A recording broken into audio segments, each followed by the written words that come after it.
In late October 2011, Prishtina and Kosovo were a meeting point for an interesting mix of politicians, members of civil society and media from Kosovo and abroad. The reason was an international conference called Kosovo Talks EU, a joint project between the British Council, Kosovo's Ministry of Foreign Affairs and the British Embassy in Kosovo, aimed at changing public opinion through public diplomacy tools in the 5 European Union countries that don't recognise Kosovo. Until now, most of the efforts made by different civil society groups have been fragmented.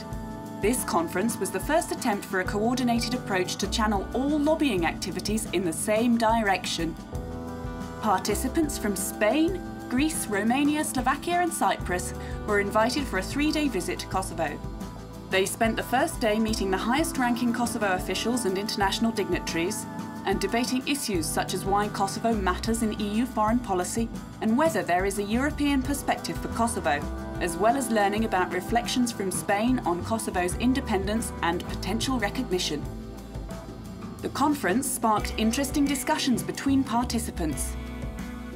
Most of the visitors from the non-recognising countries were in Kosovo for the first time and had the opportunity to get first-hand experience about the walks of life in one of the world's newest countries. Almost all of them admitted that certain preconceived notions about Kosovo exist in their respective countries, but they hoped that this visit would help clarify the issues of contention. I came here just to build my own view and to have my own opinion on the situation here and on the political situation and on the landscape, on the people, on everything. And this is the reason because we are neighbors and there are many people from Kosovo coming to Thessaloniki. We have over 250 students from the region here in Thessaloniki. So we really want to reach out and that's the purpose of my trip also. Well, I didn't have any expectation, any particular expectation, not for the good or for the bad.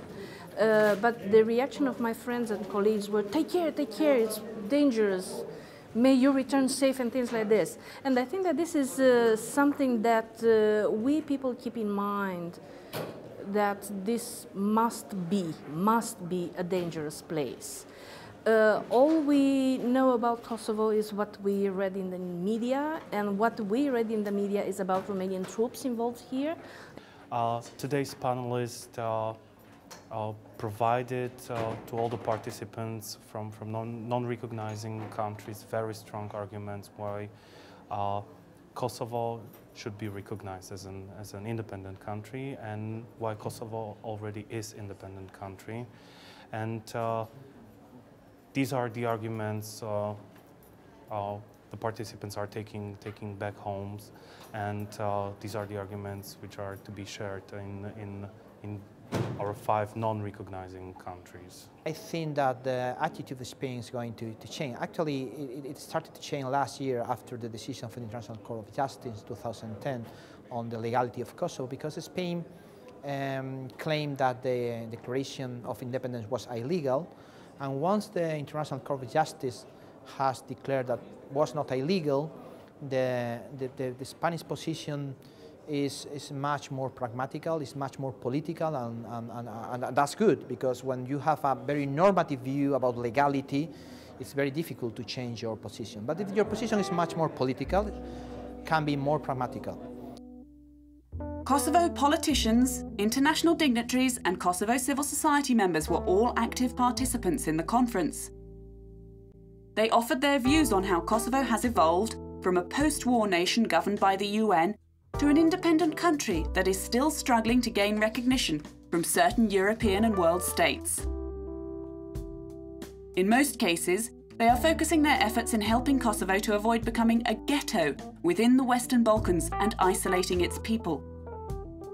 In practical terms, they are helping the Kosovo government to break through various diplomatic barriers as it cannot enter into contractual agreements with Brussels.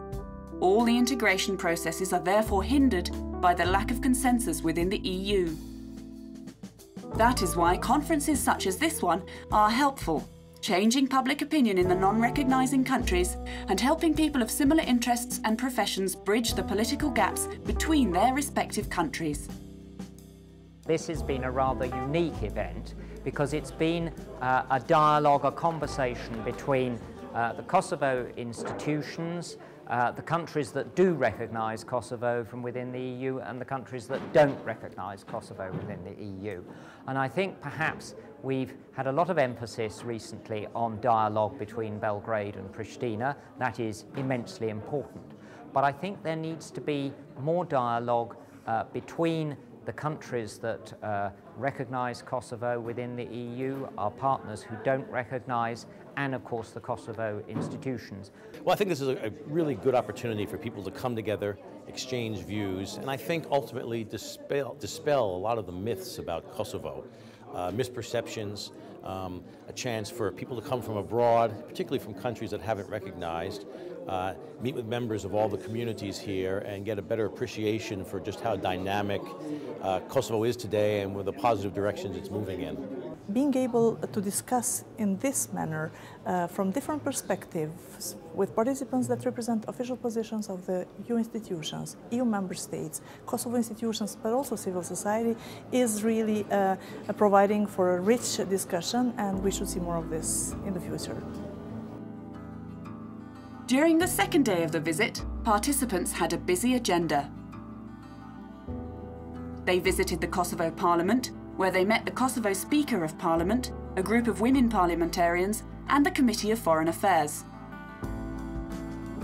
They learned up close the specifics of Parliament's functioning, its delicate yet regulated mechanisms on the protection of minority rights, and the agenda for raising the number of recognitions in the future. At midday, they departed for Jakova and Prizren, two well-known historic cities, for a short walk down the Kosovo history lane. They visited religious and other sites and tried several local delicacies. Some of the visitors felt that they were slowly beginning to understand Kosovo, for the lack of a more practical term. I was mostly impressed by the group of the women and the way the women are represented in the Kosovo Parliament. I think that this may be a very good example for Romania, for example. And I have tasted some of the food that we ate today before, but you know, to be very honest with you, today the food was very good. And sometimes, you know, food is the reason that I come back to a country again. As the three-day visit drew to a close, the organising team behind the Kosovo Talks to EU project felt that something really important had been achieved. If there is a way to portray Kosovo in its real light to the ordinary citizens of Spain, Greece, Romania, Slovakia and Cyprus, there is a real hope that political stances on the recognition of Kosovo will shift too. If the visitors from those countries who came, saw and lived Kosovo for the 3 cold days of October 2011 go back to their respective countries and tell the Kosovo tale of peace, respect and progress, the mission of the first phase of this project will be complete.